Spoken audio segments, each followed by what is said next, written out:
மாறுதலுக்கு உள்ளாகி இருப்பதையும் வரலாற்றுக்கு முற்பட்ட காலத்தில் இருந்தே தனித்த பெருமையுடன் விளங்கிய தமிழர்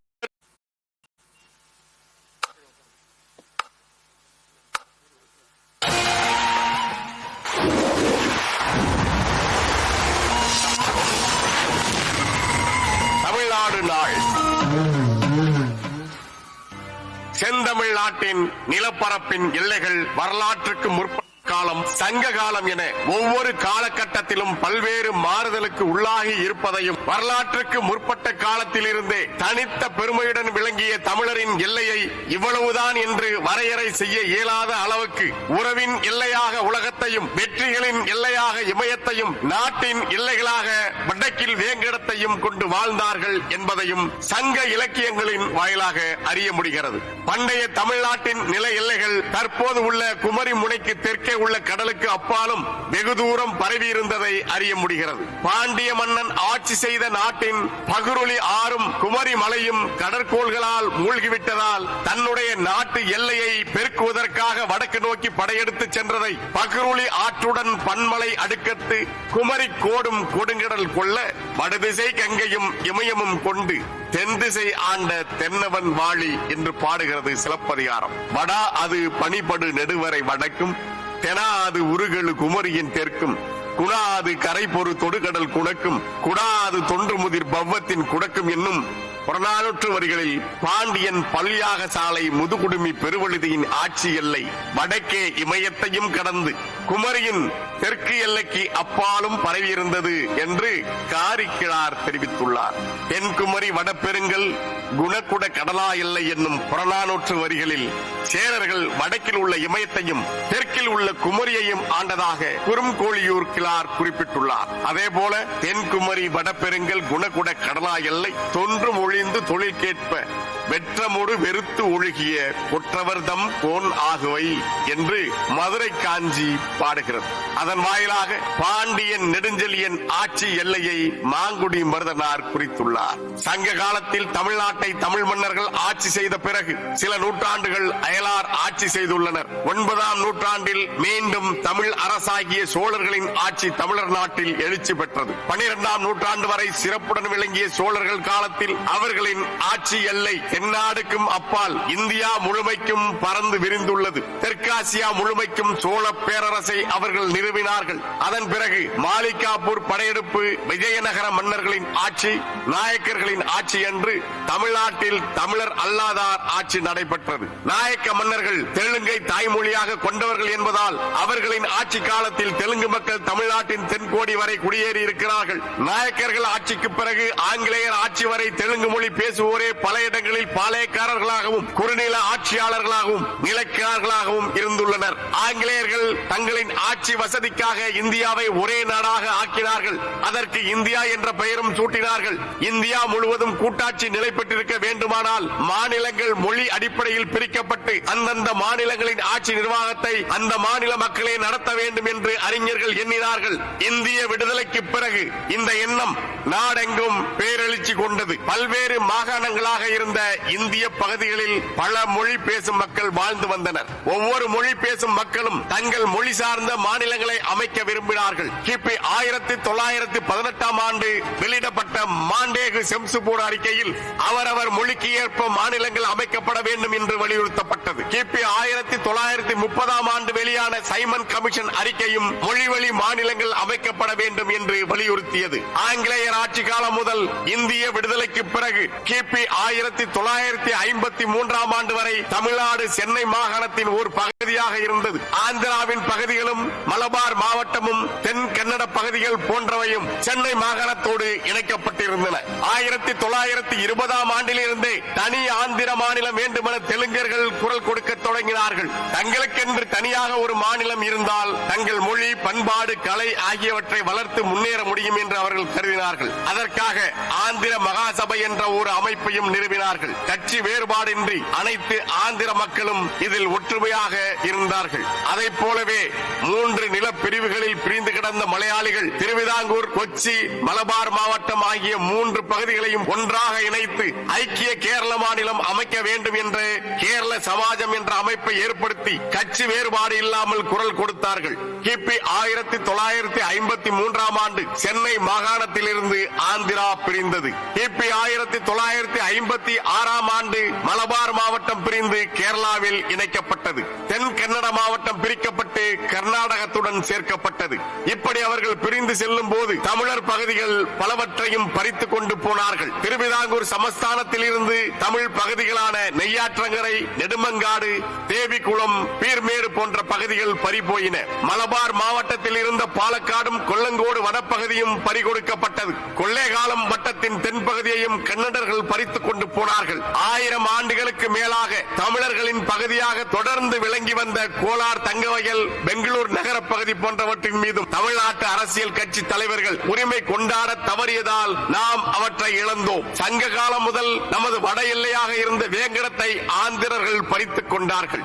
ஆந்திராவை போலவே கேரளாவில் காங்கிரஸ் தலைவர் கேளப்பன், பிரஜா சோசலிஸ்ட் தலைவர் பட்டம் தானுப்பிள்ளை, கம்யூனிஸ்ட் கட்சி தலைவர் AK கோபாலன் ஆகியோர் கட்சி வேறுபாடுகளை கடந்து ஒன்றுபட்டு நின்றார்கள். டெல்லியில் பிரதமர் நேருவுக்கு நெருக்கமாக இருந்த VK கிருஷ்ணமேனன், வெளியுறவுத்துறை செயலாளராக இருந்த KPS மேனன், உள்துறை செயலாளராக இருந்த VP மேனன் மற்றும் டெல்லியில் இருந்த மலையாள தலைவர்களும் உயர் அதிகாரிகளும் கேரள மாநிலத்தை உருவாக்குவதிலும் தமிழ்நாட்டை சேர்ந்த பகுதிகளை பறித்து கேரளாவோடு இணைப்பதற்கும் முனைந்து செயல்பட்டார்கள். மாநிலங்களை சீரமைப்பதற்கு நீதிபதி பசல் அலி தலைமையில் கிபி 1953 ஆண்டு டிசம்பர் 22 நாள் ஒரு குழு அமைக்கப்பட்டது.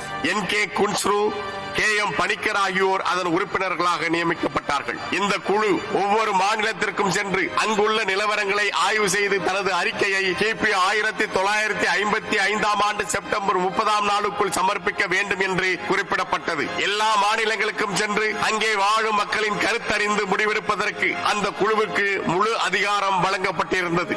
ஆந்திரா மற்றும் கேரளாவை சேர்ந்த கட்சி தலைவர்கள் கட்சி வேறுபாடுகளுக்கு அப்பாற்பட்டு மொழி உணர்வோடும் இன உணர்வோடும் ஒன்றுபட்டு நின்ற போது தமிழ்நாட்டு அரசியல் கட்சி தலைவர்கள் தமிழ்நாட்டு எல்லை பகுதிகள் பறிபோவதை பற்றி கவலைப்படாமல் இருந்தார்கள். தமிழகத்தின் பலமான எல்லை பகுதிகளை நாம் இழந்ததற்கு நமது அரசியல் கட்சி தலைவர்களே காணப்பட்ட அக்கறையின்மைதான் காரணம். எதை இழந்தாலும் ஓர் இனம் தனது சொந்த மண்ணை இழக்கக்கூடாது என்பதற்கு பாலஸ்தீனிய அராபியர்கள் பறிகொடுத்த மண் வரலாற்று சான்றாக விளங்குகிறது. தமிழ்நாட்டில் இருந்த அரசியல் கட்சி தலைவர்களின் அலட்சியம்தான் மொழி வழி மாநில சீரமைப்பு நடைமுறைக்கு வந்த பிறகும் கூட தமிழ்நாட்டில் தெற்கிலும் வடக்கிலும் எல்லை மாறுபாடு ஏற்பட்டதற்கு மிக முக்கியமான காரணமாக இருந்தது. கேரளா, கர்நாடகா பிரிந்து தமிழ்நாடு அமைக்கப்பட்ட பிறகும் தமிழர்கள் வாழும் பகுதிகள் பிற மாநிலங்களுக்கு உரியதாக எல்லைகள் அமைக்கப்பட்டன. தமிழ்நாட்டின் தென்முனையான குமரி மாவட்ட பகுதிகளோடு திருவிதாங்கூரில் இருந்து பிரிந்து தமிழகத்தோடு தக்க வைத்துக் கொள்வதற்கு குமரி பகுதி மக்கள் கடுமையாக போராடினார்கள். அதே போன்று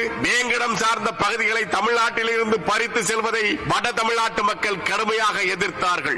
இன்று தமிழ்நாட்டின் வட எல்லையாக திருத்தணியும் தெற்கு எல்லையாக கன்னியாகுமரியும் இருக்கின்றன.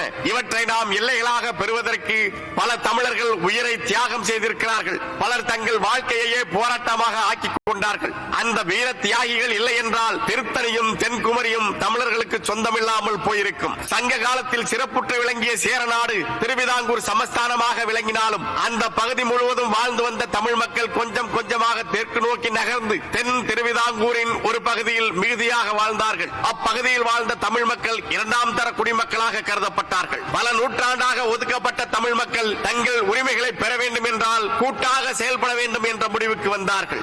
அவ்வாறு கூட்டாக செயல்படுவதற்கு நெய்யூரில் மார்ஷல் நேசமணியும் அவரது நண்பர்களும் சேர்ந்து தமிழ் மக்களின் நலன்களை பாதுகாக்க திருவிதாங்கூர் தமிழ்நாடு காங்கிரஸை தொடங்கினார்கள். திருவிதாங்கூரில் உள்ள தமிழர்கள் வாழும் பகுதியை தமிழ்நாட்டுடன் சேர்க்க இந்த இயக்கம் பாடுபட்டது. அதன் விளைவாகவே கன்னியாகுமரி மாவட்டமும் செங்கோட்டையும் கிபி 1956 ஆண்டு நவம்பர் 1 நாள் தமிழ்நாட்டுடன் இணைக்கப்பட்டன. பல்வேறு போராட்டங்கள், சாலை மறியல்கள், போராட்டக்காரர்கள் மீது நடத்தப்பட்ட துப்பாக்கி சூட்டால் ஏற்பட்ட உயிரிழப்புகள், படுகாயங்கள், போராடியவர்கள் மீது புனையப்பட்ட பொய் வழக்குகள், சிறை தண்டனைகள் என ஒரு உள்நாட்டு போர் என்று சொல்லும் அளவுக்கு பலவிதமான போராட்டங்களால் எல்லை போராட்டங்கள் எழுச்சியோடு நடத்தப்பட்டன. தெற்கெல்லை போராட்டத்தில் தோழர் ஜீவா முக்கிய பங்காற்றினார்.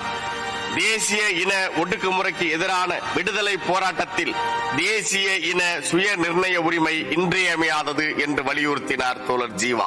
நெய்யாற்றங்கரை வட்டத்தில் மலையாளிகள் மிகுதியாக வாழ்ந்ததால் பசல் அலி கமிஷன் அதை கேரளாவுடன் இணைத்தது. தமிழர் பகுதிகளான விளவங்கோடு, கல்குளம், அகத்தீஸ்வரம், தோவாளை ஆகிய 4ஐயும் திருவிதாங்கூர் கொச்சியில் இருந்து பிரித்து கன்னியாகுமரி மாவட்டமாக சென்னை மாநிலத்தோடு இணைத்தது. திருவிதாங்கூர் மன்னர்களின் அரண்மனை இருந்த இடமான பத்மநாபபுரம் புதிதாக உருவாக்கப்பட்ட கன்னியாகுமரி மாவட்டத்தில் இடம்பெற்றது. வடமாலவன் குன்றம் என்றும் வேங்கடமலை என்றும் கூறப்பட்ட திருப்பதி இப்போது நம்மிடம் இல்லை. சிலம்பு செல்வர் மாப்போ சிவஞானம் அவர்கள் முன்னின்று போராடி இருக்காவிட்டால் திருத்தணியும் தமிழ்நாட்டை விட்டு போயிருக்கும். வேங்கடத்தையும் திருத்தணியையும் மீட்பதற்கு நடத்தப்பட்ட வடக்கு எல்லை போராட்டம் மிக முக்கியமான உரிமை போராட்டமாகும். தமிழகத்தின் எல்லைகளை பாதுகாப்பதற்காக கிபி 1949 ஆண்டு நவம்பர் 5ஆம் நாள் சென்னையில் ஒரு மாநாடு நடத்தப்பட்டது. கலைவாணர் NS கிருஷ்ணன் அவர்கள் மாநாடு தொடங்குவதற்கு முன் தமிழ் மாகாண கோரிக்கை, தமிழ்நாடு எல்லை போராட்டம் ஆகியவற்றை ஆதரித்து ஒரு வில்லுப்பாட்டு நிகழ்ச்சி நடத்தினார். தமிழரசு கழக தலைவர்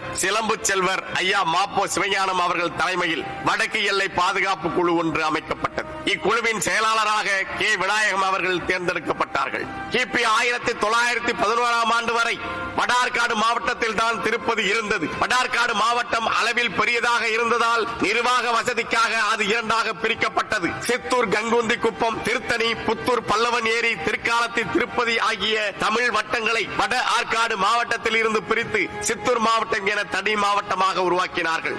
ஆந்திராவின் கர்னூல் மாவட்டத்தில் இருந்து மதனப்பள்ளி, வாயல்பாடி ஆகிய 2 தெலுங்கு வட்டங்களையும் சித்தூர் மாவட்டத்துடன் இணைத்தார்கள். சித்தூர் மாவட்டம் தனி மாவட்டமாக ஆக்கப்பட்ட பின்னரும் வேலூர் தான் தலைநகராக தொடர்ந்தது. வேலூர் தலைநகராக தொடர்ந்த வரை சித்தூர் மாவட்டம் தமிழ் மக்கள் மிகுதியாக வாழும் மாவட்டமாகவே இருந்தது. அதன் தலைநகரம் சித்தூர் நகருக்கு கொண்டு போகப்பட்ட பிறகு தமிழ் மக்கள் மிகுதியாக வாழ்ந்த பகுதிகளான சித்தூர், புத்தூர், திருக்காலத்தி முதலான பகுதிகளில் தெலுங்கு மக்கள் படிப்படியாக குடியேற தொடங்கினார்கள். சித்தூர் மாவட்டம் ஆந்திரர்களின் மாவட்டமாக அறிவிக்கப்பட்டது. நீதி கட்சி ஆட்சிக்கு வந்தபோது எல்லா முதலமைச்சர்களும் தெலுங்கர்களாகவே இருந்தார்கள். Panagal Raja, P. Munusamy Naidu, sir K V. Reddy, Bobbili Raja போன்ற ஆந்திரர்கள் முதலமைச்சராக இருந்ததால் இம்மாவட்டத்தில் வாழ்ந்த தமிழர்கள் கொஞ்சம் கொஞ்சமாக தெலுங்கு மொழி பேசுபவர்களாக ஆக்கப்பட்டார்கள். இவ்வாறெல்லாம் பல்வேறு சூழ்ச்சிகளுக்கு இடையேதான் தமிழ்நாட்டின் நிலங்கள் எல்லாம் பறிக்கப்பட்டு அண்டை மாநிலங்களுடன் சேர்க்கப்பட்டு 1956 ஆண்டு நவம்பர் 1ஆம் நாள் தமிழ்நாடு உருவானது. அதன் பிறகும் கூட வரலாற்றிலும் இலக்கியங்களிலும் தமிழ்நாடு என்று பெயர் பெற்ற நமது மாநிலம் மெட்ராஸ் ஸ்டேட் என்றே அழைக்கப்பட்டது. அந்த சமயத்தில் மெட்ராஸ் ஸ்டேட் என்பதை தமிழ்நாடு என பெயர் மாற்றம் செய்ய வேண்டும் என்று குரல்கள் பலமாக எழத் தொடங்கின. மெட்ராஸ் மாநிலம் என்கிற பெயருக்கு பதிலாக தமிழ்நாடு என்று பெயர் சூட்ட வேண்டும் என்று சட்டமன்றத்தில் பல கட்ட விவாதங்கள் நடத்தப்பட்டன. 1956 ஆண்டு ஜூலை 27ஆம் நாள் தமிழ்நாடு பெயர் மாற்றத்திற்காக விருதுநகரில் சுதந்திர போராட்ட வீரர் நமது மதிப்புக்குரிய தாத்தா சங்கரலிங்க நாடார் அவர்கள் சாகும் வரை உண்ணாநிலை போராட்டத்தை தொடங்கினார்கள். தொடர்ந்து 76 நாள்கள் உண்ணாவிரதம் இருந்த அவர் பல தலைவர்கள் சந்தித்து உண்ணாநிலையை கைவிட கோரிய போதும் தனது கோரிக்கையில் உறுதியாக இருந்தார். தமிழ்நாட்டில் 3 உருவங்களிலும் பிற மாநிலங்கிட்ட பறிபோகுதே, இத கேட்க யாருமே இல்லையா? தமிழ்நாடு, தமிழ்நாடு, தமிழ்நாடு. இறுதியாக தமிழர்கள் வாழுகின்ற தமிழ் திரு நாட்டுக்கு தமிழ்நாடு என்று பெயர் சூட்ட வேண்டும் என்பதற்காக உண்ணாநிலை இருந்த நமது தாத்தா சங்கரலிங்க நாடார் அவர்கள் 1956ஆம் ஆண்டு அக்டோபர் 13ஆம் நாள் தனது கோரிக்கைக்காக தனது இன்னுயிரை தந்தார். தமிழ்நாடு பெயர் மாற்றத்துக்கான போராட்டத்தில் ஐயாவின் தியாகம் மிகப்பெரிய திருப்பு முனையை ஏற்படுத்தியது. 1961ஆம் ஆண்டில் முதன்முறையாக இந்திய நாடாளுமன்றத்தில் மாநிலங்களவையில் சென்னை மாநிலத்துக்கு தமிழ்நாடு என்று பெயரிட வேண்டும் என்ற தீர்மானத்தை முன்மொழிந்தார் பொது உடைமை கட்சி தலைவர் பி. ராமமூர்த்தி அவர்கள். அதன் பிறகு 1967ஆம் ஆண்டு ஜூலை 18ஆம் நாள் அன்றைய முதலமைச்சர் CN அண்ணாதுரை அவர்கள் தமிழ்நாடு பெயர் மாற்ற தீர்மானத்தை சட்டமன்றத்தில் முன்மொழிந்தார். தமிழ்நாடு பெயர் மாற்ற மசோதா 1968ஆம் ஆண்டு நவம்பர் 23ஆம் நாள் நாடாளுமன்றத்தில் நிறைவேற்றப்பட்டு கிபி 1969ஆம் ஆண்டு ஜனவரி 14ஆம் நாள் தமிழர் திருநாளாகிய பொங்கல் திருநாளில் நமது தாய் திருநாட்டுக்கு தமிழ்நாடு என்று பெயர் சூட்டப்பட்டது. தமிழ்நாடு மாநிலமாக உருவான நவம்பர் 1 நாளை தமிழ்நாடு நாளாக கொண்டாடுகின்ற இந்த வேளையில் தமிழ்நாட்டின் எல்லைகளை காப்பதற்காக போராடிய அனைவரின் நினைவை போற்றுவோம்.